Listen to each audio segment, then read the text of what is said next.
here because I have a lot of respect for Rose. Rose is a personal friend and a family friend. If it wasn't for Rose, I won't be here.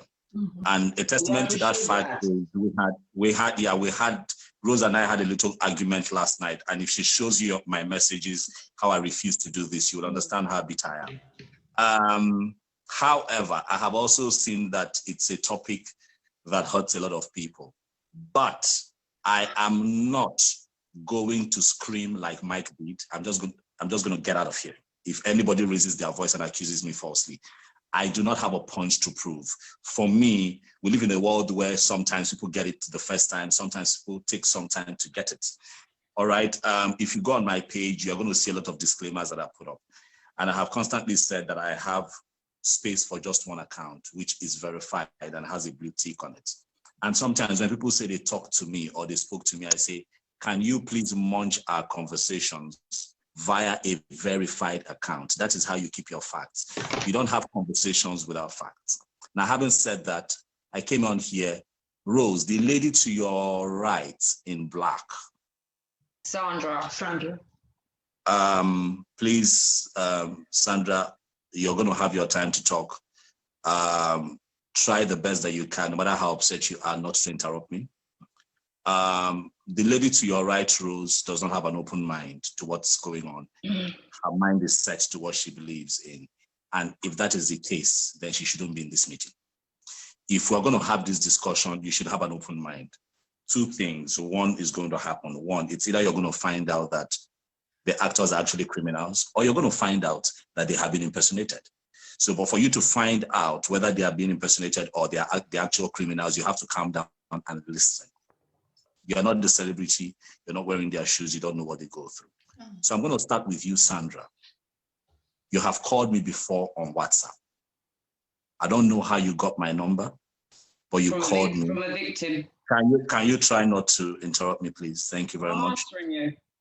You called me, and I think I was even shirtless. I was home, and you called me. I picked up the video call, and you started. So how did I get your number? Sandra, let him finish. Let him finish. Let him finish, Sandra. Let him finish. Let him talk. Let him talk. Let him talk. Please. Let him talk. Go ahead, Fredrick. Trust me, man. I'm not going to be as nice as Michael to begin to exchange words. I'm just going to get off and switch off my phone. Really, I don't care. You called me. I don't know how you got my number, but I picked up the video call. I think I had just come back from work. I looked very tattered and I looked very stressed. And then I picked up, and then you started calling me an imposter, calling me fake, calling me, and I didn't understand. So immediately you started talking, I understood that you had probably spoken to a fake person. I got angry. I started insulting you as well. I remember I insulted you. Yes, I know. I did. I started insulting you as well, and then I cut it off. A couple of hours later, I realized that you had opened a lot of accounts in my name. Now, how you got my number, I don't know. I don't know. Now, this is what I'm going to say. If you go on G Mike's page, if you go on Mike Ezuruonye's page, if you go on my page, if you go on Michael Godson's page, you are going to hear and you're going to see us talking about how these people lift the videos that we do, kill our voice, place their voice on it. We know all that. Excuse me. No, you don't. No, you don't. No, you don't. Because if you did, Sandra, let him finish. Sandra. Let him finish. Sandra, calm down. Now, no, you don't. Because if you did, hello, are you guys there? If you did, you would not be reacting the way you're reacting. You'd have an open mind to this session. We've talked about it. Now, when Rose started off 2 days ago, I said, Rose, this might sound mean, but as far as I'm concerned, the victims of impersonation are as guilty as the imposters. As of you're no longer a fan once you cross the line. I want to get my contact. I want to talk to me on WhatsApp. You're no longer a fan. No, you're not. Right. And I've constantly said that these criminals, they see the love that the fans have for us and they key into it to want to have a personal relationship with the fans. Now, when they go out scamming fans, I think I can understand that a bit because that is coming from a place of love. But when they scam people like, what's her name? My name is Cherise. But I wasn't scammed. Cherise, who says, Cherise, who says, excuse me, hold on a second, please. Thank you very much, ma'am. Excuse me, please. When they begin to scam people who say, Fredrick, I've never heard of you before. I think you should be more, it should be harder to scam you because you don't know me, you don't have love for me, you don't have love for my work. So it is easy for you to tell the person, excuse me, get off and block the person. Now, why you continue to indulge and have that conversation is what beats me, what I don't understand. Okay, we're having Now, Starting to lose currently in Nigeria, I'm rounding off. In Nigeria, you have something called EFCC. EFCC sees to financial fraud. So I came in from the East on a Thursday, very tired, and I got a call from the EFCC on that same Thursday that they had arrested somebody and they wanted me to come and clear my name. My goodness, I was tired. But I went there. I went there with my girlfriend. I intentionally went there with my girlfriend because I needed to prove to these people, look, I'm not single, I'm taken. I got there hoping that I was going to meet the woman that was calm, but she wasn't there. So I got there, they showed me a picture of a 32-year-old guy who had been talking to a woman in Chicago. The woman in Chicago had flown into Nigeria at Murtala Mohammed Airport, expecting to meet Fredrick Leonard. The young man stood there and insisted he was Fredrick. And the woman started screaming and saying, you're not Fredrick, and brought up pictures on her phone saying, this is the Fredrick I'm looking for. At that point, it hit the young man that he was in trouble. Yeah. And so he tried to say, okay, I'm not Fredrick. Now I have met you. Can we have, a personal relationship? Let me get to know you. And the woman was too angry to have that conversation. So she called the police at the airport. And that's the point she mentioned to the police that she had transferred $7,000 US to this young man. And then the young man was taken to the EFCC. Right now, as I speak, as I sit here, he is being detained. So I was called to the EFCC and they brought out all the exhibits because they're taking him to court, he's going to jail. They brought out an international passport. Now, the picture he used as an international passport is a selfie picture. You know what they call selfie? It's a selfie picture I took of myself.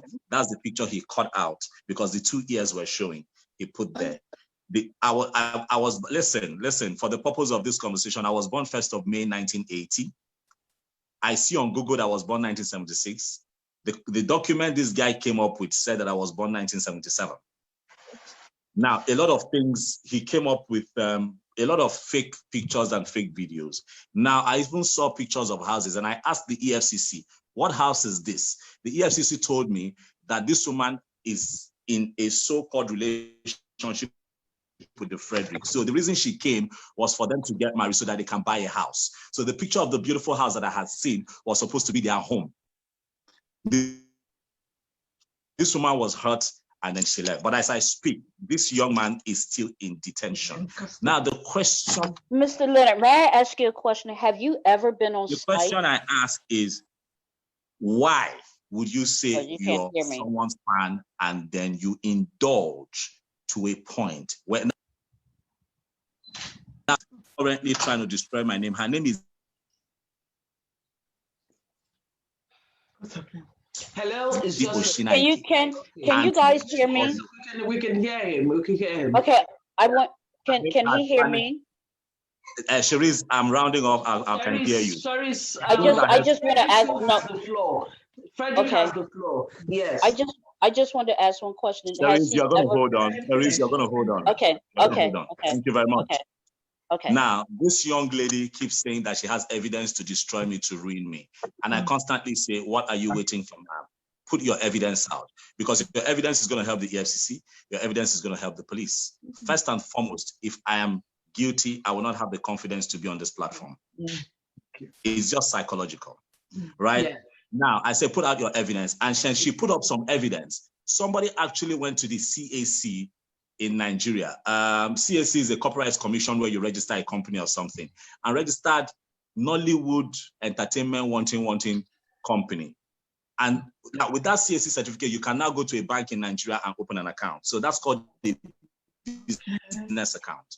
So apparently she sent money into that because the so-called Fredrick claims that he is the owner of the Nollywood entertainment industry. So she sent money to that. The other evidence that she presented were bank accounts without my name on it. And it cannot have my name on it because in Nigeria, there's something called BVM with my thumbprint on it. So you cannot open another account in Nigeria as we speak with my name on it because the fingerprint is not going to match.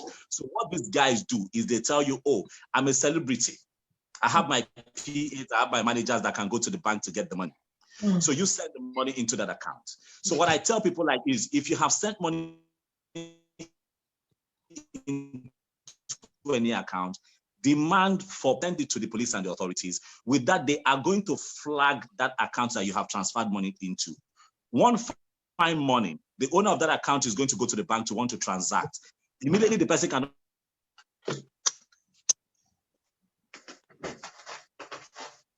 Lost him. Okay, they're going to walk into customer care. Customer care is going to punch in the numbers and see that the account has been filled. And they're going to get the police. So you guys have the floor. I want to hear you. As long as we don't begin to insult each other, let me see how I can help. But I don't think that I just wanted to ask one question. Yes,